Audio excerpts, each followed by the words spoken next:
Alors, on continue, Alain, cette aventure avec toi sur la grille énergétique de la Terre. Avant ça, j'aimerais présenter tes livres que j'ai pas eu l'occasion de présenter au premier épisode, notamment Pourquoi vivons-nous? Retrouver la communication avec l'être intérieur, qui est un bon pour ceux qui cherchent les références de science.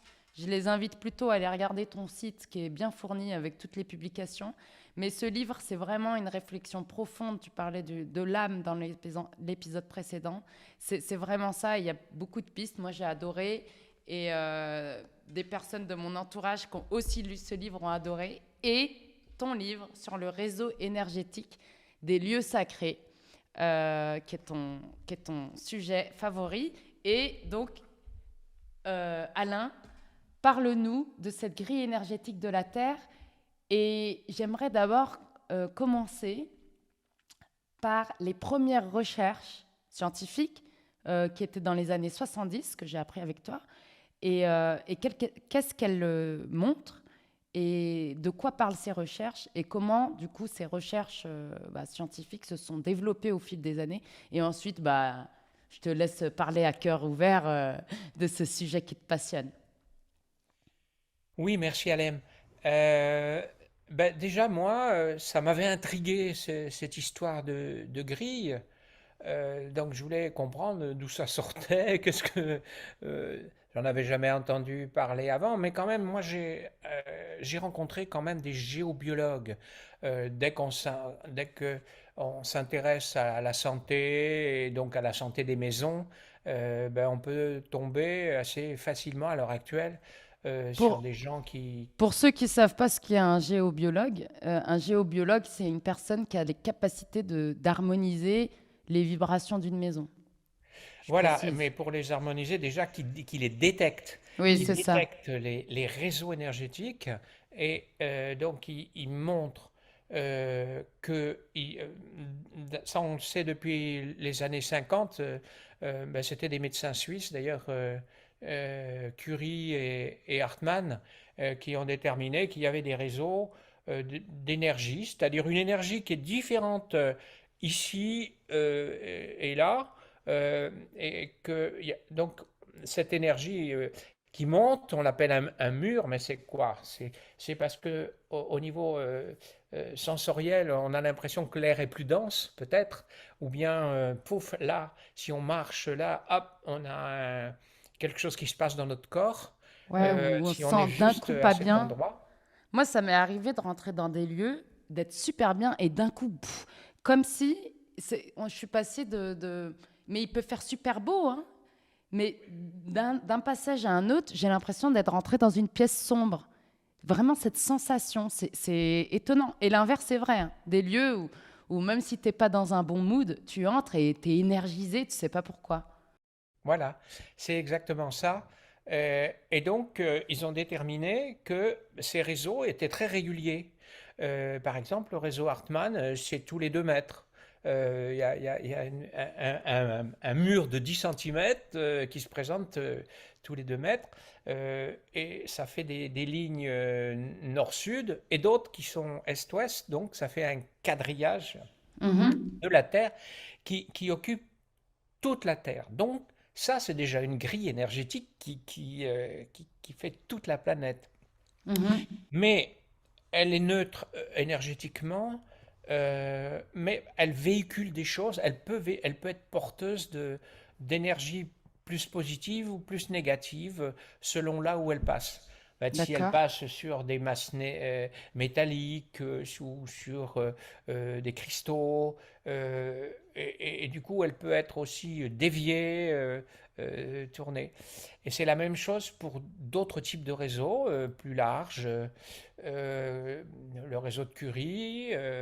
Et puis, si on se réfère aux recherches de Georges Pratt, qui est un géobiologue, alors les géobiologues, euh, ils n'utilisent pas des outils considérés comme scientifiques. Ils Mhm. utilisent les pendules, les baguettes et les sensations du corps, hein. Donc, Mhm. les baguettes et le pendule étant des moyens d'amplifier les sensations du corps, puisque de toute façon on les tient avec la main qui elle-même, c'est le corps et la main qui ressent. Donc les recherches de Georges Pratt avec ces outils ont montré que ces réseaux portaient la vibration des métaux.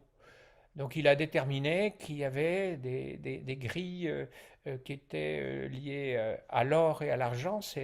Mais alors là, ça fait des mailles, des réseaux, des mailles qui font 400 km de côté, hein. Donc c'est des grilles extrêmement lâches et larges. Et il a aussi déterminé, enfin lui et puis d'autres, que les points de rencontre, les nœuds de ces réseaux Mhm. sont des points particuliers, aussi bien pour les réseaux de l'or, qui portent des lieux sacrés, que pour les réseaux de Hartmann ou Curie, qui peuvent être des lieux nocifs dans une maison, par exemple. Mhm. La première idée de la grille énergétique, elle m'est venue par les géobiologues. Et puis, je suis tombé sur un livre qui parlait des réseaux sacrés en Angleterre, qui reliait les églises, les mégalithes, etc. Je me dis, quel est le rapport entre les deux, entre ces réseaux de géobiologues et puis ces lignes de, qu'on appelle les lignes de lait, parce que LEY, selon la terminologie anglaise, et Donc cet ouvrage, il a été fait par qui? Cet ouvrage anglais? l'ouvrage anglais, il a été fait par John Mitchell. Ça s'appelle New View over Atlantis. Et c'était Nouvelle des vision géobiologues ou sur c'était l'Atlantide. des... Ça n'a rien à voir avec l'Atlantide, je dirais, mais ça a à voir avec la mesure des énergies dans les lieux. Ok. C'était des géobiologues aussi? Oui, mais qui faisaient plus des recherches sur les lieux sacrés, D'accord. pas forcément pour... La géobiologue, ils sont surtout spécialisés pour assainir une maison, pour aider les habitants de la maison ou d'un lieu. Mais là, c'est des gens qui faisaient des recherches autour des menhirs, autour des églises, Des qui pyramides? voyaient et qui ont déterminé qu'il y avait différents types de canaux énergétiques. Mhm. Euh, Certains qui étaient dus à des failles géologiques, d'autres à des cours d'eau, et enfin à ces flux sacrés qui relient les églises et les menhirs et les pyramides et d'autres lieux particuliers comme ça. Est-ce que dans ton livre, on peut trouver une map de cette grille avec les points positifs, les hauts lieux énergétiques et On peut les... trouver la grille la plus générale, c'est-à-dire que il y a petit à petit des chercheurs qui ont apporté des éléments, des précisions sur cette grille. Il y a Ivan Stevenson, je crois, qui a déterminé 12 points particuliers sur cette grille. Mhm. Ensuite, il y a trois Russes qui ont déterminé 62 points particuliers. Ces points particuliers, ils incluent les 12 précédents.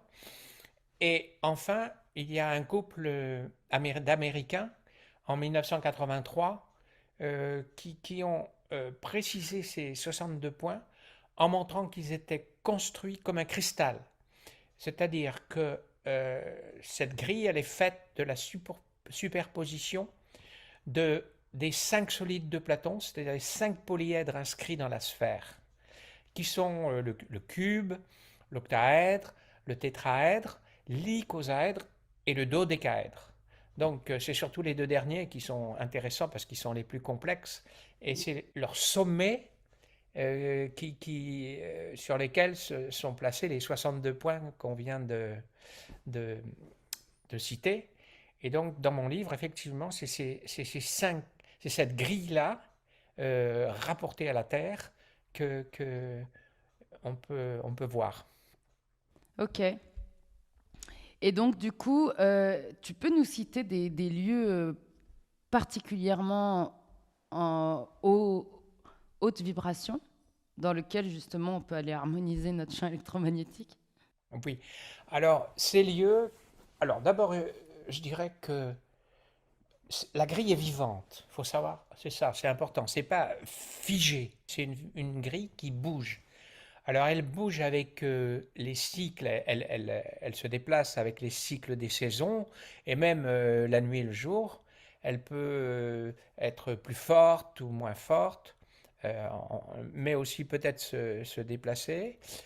Euh, et elle bouge en fonction des grandes aires, c'est-à-dire qu'il y a des cycles de vie sur la Terre où elle n'était pas active comme maintenant.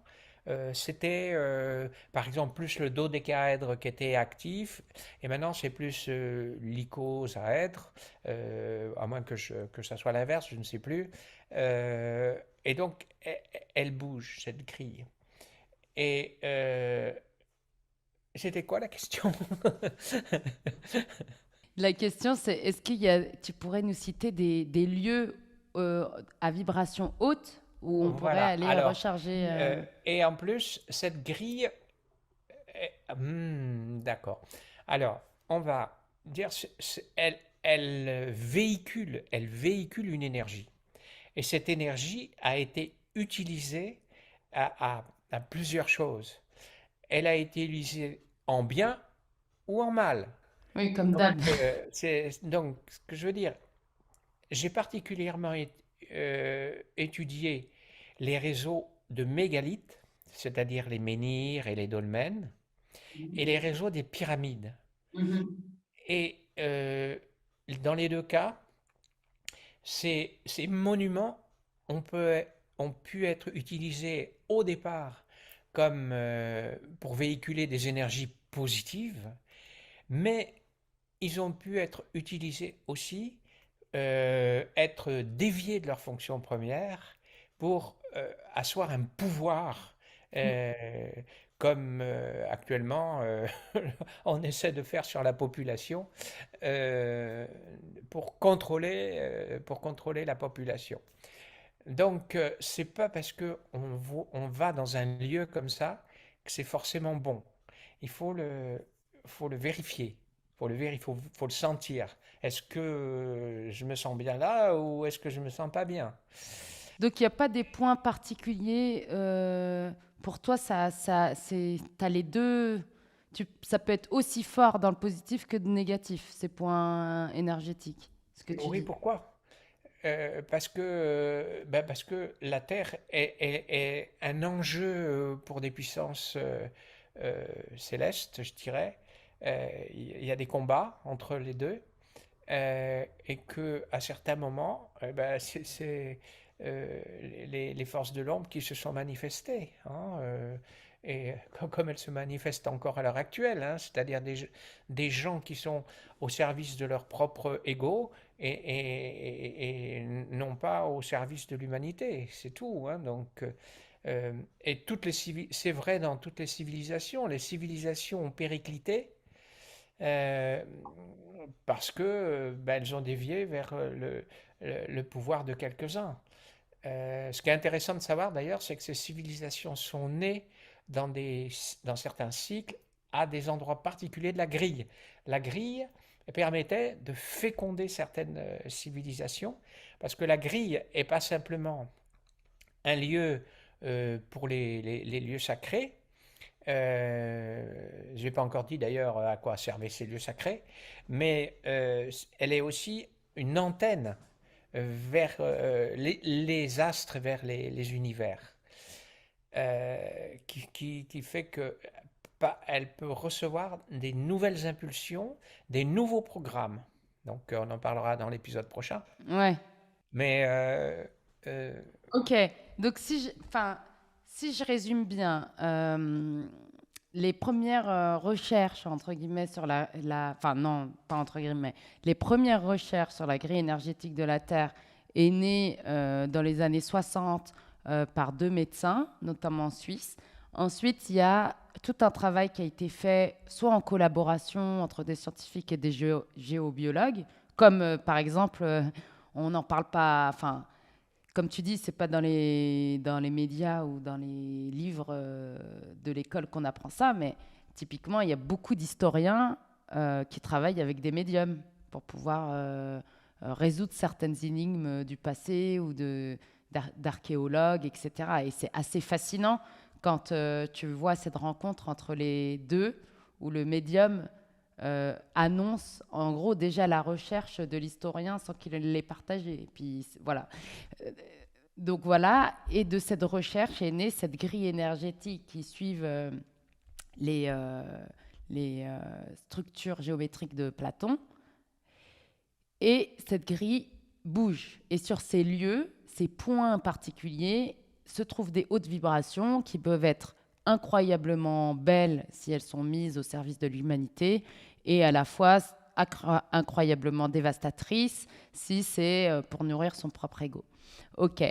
Et donc, tu nous as dit qu'elle bougeait, cette grille énergétique. Et donc, dans ton livre, tu spécifies bien les changements qu'elle subit ces temps et comment elles peuvent expliquer les changements actuels. Donc ça, c'est le prochain épisode. Donc dans ce prochain épisode, tu vas nous expliquer tout ça. Et je te remercie pour ces notions sur le réseau énergétique. Et pour tous ceux qui veulent plus creuser, on va évidemment mettre un slide avec toutes les publications à la fin de l'épisode. Mais je vous encourage également à lire le livre d'Alain Boudet. Et je pense que tu réponds aux questions, hein, si on t'écrit un email avec des questions sur... voilà. Ben, ce qu'il y a, c'est que d'abord, mon mail, il est inscrit dans le livre, mais il est aussi sur mon site. Et Oui, le tout à site, fait. il y a un résumé de mon livre Tout sur à le site. fait. Il y a 3 articles qui sont quand même assez substantiels et gratuits. Oui. Merci Alain.